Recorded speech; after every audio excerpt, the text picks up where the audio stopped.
میں اس وقت بری طرح چونکا تھا جب تانیہ نے مجھ سے سوال کیا کہ یہ سب تمہاری حرکت تھی نا، لیکن میں اسے صرف گھور کر رہ گیا تھا۔ تم یہ کہنا چاہ رہی ہو کہ اپنے والدین کو میں نے قتل کیا ہے؟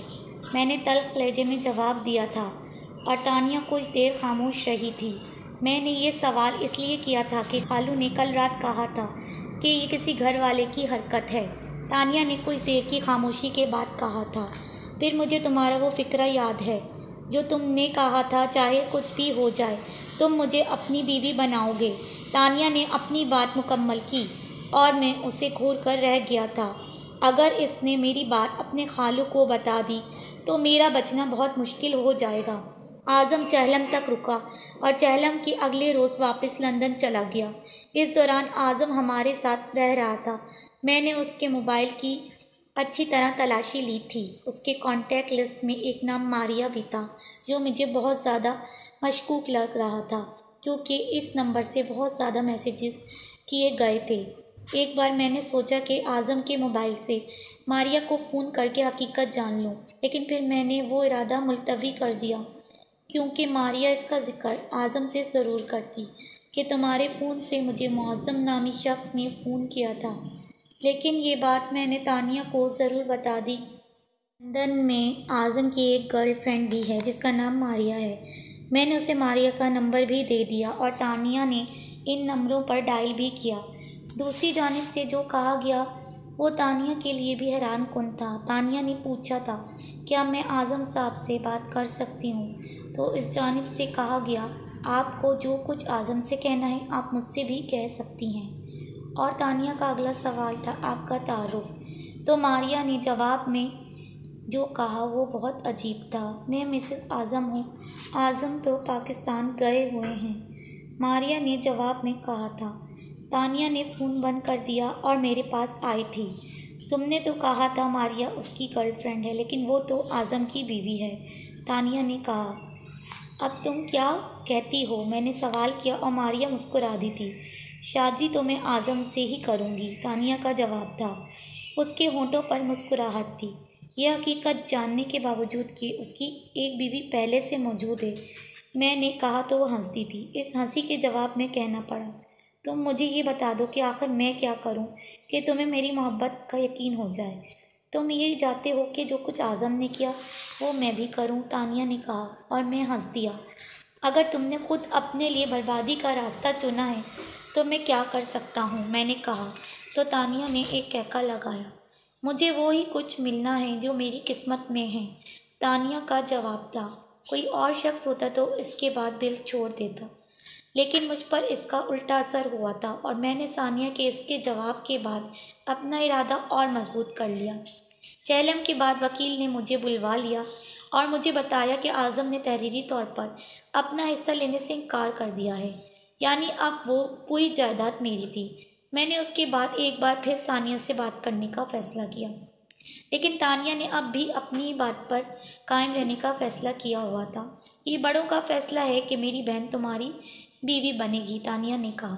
میں اس احمقانہ فیصلے کو نہیں مانوں گا، میں نے کہا۔ اگر نہیں مانو گے تو پھر کیا کر لو گے؟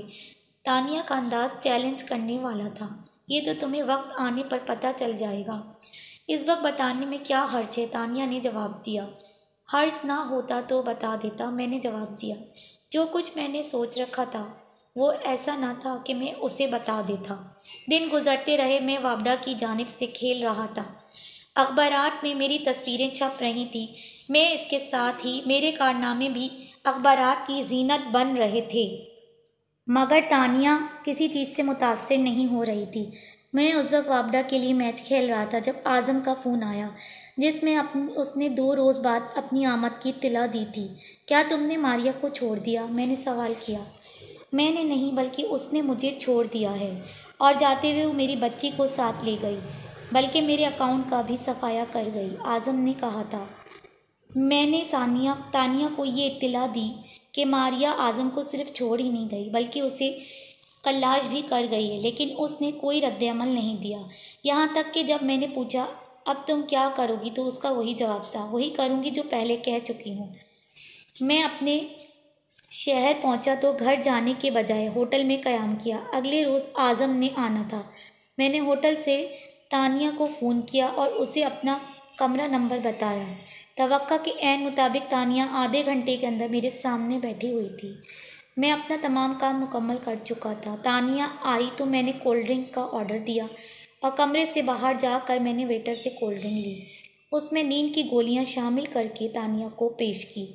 4 نیند کی گولیوں نے فوراً اثر دکھایا اور تانیہ وہیں بستر پر دراز ہو گئی۔ 3 گھنٹوں بعد تانیہ ہوش میں آئی تو پہلا جملہ جو اس نے اپنی حالت پر غور کرنے کے بعد کہا تھا، لیکن اس کی سزا جانتے نہیں ہو، اس نے کہا اور میں نے کہکا لگایا، تم مجھ سے کہہ رہی ہو کہ پولیس میں جا کر میرے خلاف رپورٹ کرواؤ گی؟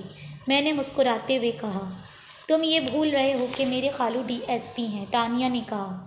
پھر وہ ہوا جس کی میں نے توقع بھی نہیں کی تھی۔ تانیہ نے اپنے موبائل سے اپنے خالو کو فون کیا اور خالو نے کہا، تم اپنے گھر پہنچو، میں وہیں آ رہا ہوں۔ میں اور تانیہ جب تانیہ کے گھر پہنچے تو DSP صاحب ہمارے منتظر تھے۔ یہ تم نے بہت برا کیا، انہوں نے مجھے مخاطب کیا تھا۔ تانیہ کی والدہ مجھے مارنے کے لیے اٹھیں لیکن DSP صاحب نے انہیں روک دیا۔ جو ہونا تھا وہ ہو چکا ہے، اب بہتر یہی ہے کہ معاملے کو خوش اسلوبی سے انجام تک پہنچائیں۔ DSP صاحب نے مشورہ دیا تھا، تو کیا اس کمینے کو سزا نہیں ملنی چاہیے؟ تانیہ نے کہا اور میں مسکراتا رہا۔ 1 گھنٹے میں تانیہ میری دلہن بنا دی گئی اور اس کے فوراً بعد رخصتی بھی ہو گئی۔ میں جب گھر پہنچا تو وہاں تانیہ موجود تھی۔ بزرگوں نے تمہیں قانون کی سزا سے تو بچا لیا، لیکن جو سزا میں نے تجویز کی وہ تمہارے لیے اتنی اذیت ناک ہوگی کہ تم موت کی دعا مانگو گے، تمہیں موت نہیں آئے گی۔ میں نے اس کا فقرہ سنا، اس کے ہاتھ کو اپنے ہاتھ میں لینا چاہا، لیکن اس نے میرے منہ پر تھوک دیا۔ اگلے روز میں اور تانیہ اعظم کو لینے ایئرپورٹ پہنچے۔ تانیہ نے بطور خاص دلہن کا لباس پہنا ہوا تھا۔ اس نے اعظم سے اپنا تعارف بھی میری مسز کہہ کر کروایا۔ اعظم نے حیرت سے مجھے دیکھا۔ گھر پہنچ کر تفصیل سے بتا دوں گا، میں نے کہا۔ میرے پاس بھی کہنے کے لیے بہت کچھ ہے، اعظم کا جواب تھا۔ پھر ہم دونوں بھائی لاؤنج میں آمنے سامنے بیٹھ گئے۔ پہلے تم اپنی سناؤ، میں نے اعظم کو مخاطب کیا۔ تم یہ نہیں پوچھو گے کہ میں نے جائیداد میں اپنا حصہ کیوں چھوڑ دیا تھا؟ اعظم نے سوال کیا۔ میں کچھ جانتا ہوں، میں نے کہا۔ اس دوران جب میں بیرسٹر بن رہا تھا میری ملاقات ماریا سے ہوئی۔ بظاہر وہ ایک خوبصورت ایئر ہوسٹس تھی، لیکن اس کی اصلیت یہ تھی کہ وہ انٹرنیشنل ڈرگ مافیا کی نمائندہ تھی۔ میں نے اس سے شادی بھی کر لی تھی اور آہستہ آہستہ اس کے رنگ میں بھی ڈھل گیا تھا۔ اسی کی منشا پر میں نے جوائنٹ اکاؤنٹ کھلوایا، جس میں کوئی بھی دستخط کر کے جتنی چاہے رقم نکلوا سکتا تھا۔ یعنی تم مکمل بے وقوف بن گئے؟ میں نے سوال کیا۔ ماریا کی مرضی پر میں نے لانچیں خریدی اور ایشیائی لوگوں کو مختلف ملکوں میں بھیجنا شروع کر دیا۔ اعظم نے کہا، میں یہ نہیں سمجھ سکا کہ تم نے انسانوں کی اسمگلنگ کا غیر قانونی کام کیوں شروع کیا؟ میں نے کہا، ماریا کے کہنے پر میں نے لانچوں میں ڈیک کے نیچے محفوظ تہہ خانے بنوائے تھے جس میں انسانوں کی اسمگلنگ ہوتی تھی۔ اس سے اتنی زیادہ آمدنی نہیں ہوتی تھی کہ اس کے بعد مجھے چند ہزار پاؤنڈ کی میرے نزدیک کوئی حیثیت نہیں تھی۔ اس لیے میں نے والدین کی جائیداد تمہارے نام کروا دی تھی، اعظم نے کہا۔ اس کے علاوہ مجھے اس بات کا بھی احساس تھا کہ بچپن سے تمہارے ساتھ زیادتی ہوتی رہی ہے۔ یہ سب کچھ کہتے ہوئے تمہیں تانیہ کا خیال نہیں آیا تھا؟ میں نے سوال کیا۔ مجھے خیال تو آتا تھا، لیکن ماریا نے مجھے اس طرح جکڑا ہوا تھا کہ میں اس پر بہت زیادہ غور نہیں کر سکتا تھا۔ بچے کی پیدائش سے میری مجبوریاں مزید بڑھ گئی تھیں۔ اعظم اپنی مکمل بات کرنے کے بعد کہا، تانیہ نے بھی تو میرے ساتھ اچھا نہیں کیا اعظم۔ تانیہ نے میری مجبوری میں مجھ سے شادی کی ہے، ورنہ وہ آخر وقت تک تمہارے انتظار میں تھی، مگر تم تو اپنی دنیا میں ہی گم تھے۔ میں نے تانیہ کا دفاع کیا تھا۔ ہماری شادی کے 9 ماہ بعد ہمارے گھر میں اقرا آئی تھی، لیکن تانیہ کے رویے میں کوئی تبدیلی نہیں ہوئی تھی، بلکہ پہلے سے بہت زیادہ سخت ہو گیا تھا۔ میں اقرا کو گود میں لینا چاہتا تھا تو تانیہ کہتی، یہ تمہارے گناہ اور ظلم کی نشانی ہے۔ تانیہ نے جو کہا وہ اس نے ثابت کر دیا تھا۔ 10 سال ہو گئے ہیں میں تانیہ کے قرب کے لیے تڑپ رہا ہوں، لیکن اس کے دل میں رحم نہیں آتا۔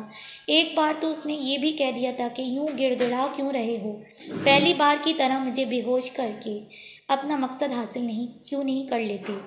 اور میں نے شرمندگی سے گردن جھکا لی تھی۔ اعظم کو ہماری شادی کی اندرونی کہانی کبھی معلوم نہیں ہوئی۔ نہ میں نے اسے بتایا، نہ تانیہ نے اس سے کچھ کہا۔ پھر جب وہ امیگریشن پر جانے لگا تو تانیہ نے اس سے کہا، اس بار دہیج پار کر شادی کرنا، کسی امریکن ماریا کے جال میں نہ پھنس جانا۔ اعظم نے سوال کیا، تم خوش تو ہو نا؟ تانیہ نے کہکہا لگایا، اتنی خوش ہوں کہ دنیا میں شاید ہی کوئی عورت اتنی خوش ہوگی۔ تانیہ نے اعظم کو رخصت کر دیا۔ معلوم نہیں کہ اعظم نے اس کی بات کا کتنا یقین کیا اور کتنا نہیں کیا، کیونکہ بظاہر تانیہ کا رویہ بالکل ویسا ہی تھا جیسا کہ ایک بیوی کا ہونا چاہیے۔ خاص طور پر مہمانوں کے سامنے اس کا رویہ بہت اچھا ہوتا تھا، جیسے وہ مجھ سے بہت محبت کرتی ہو، لیکن اس کا رویہ اکیلے میں بہت برا ہوتا تھا۔ وابڈا سے میں نے ریٹائرمنٹ لے لی ہے اور کرکٹ بھی چھوڑ دی ہے، بلکہ میں نے اپنی ایک ٹیم بنا لی ہے جس کا میں کوچ بھی ہوں، اور وابڈا سے پینشن بھی ملتی ہے، لیکن اس سے کہیں زیادہ رقم میرے اکاؤنٹ میں ہے، اور یہ سب وائٹ منی ہے۔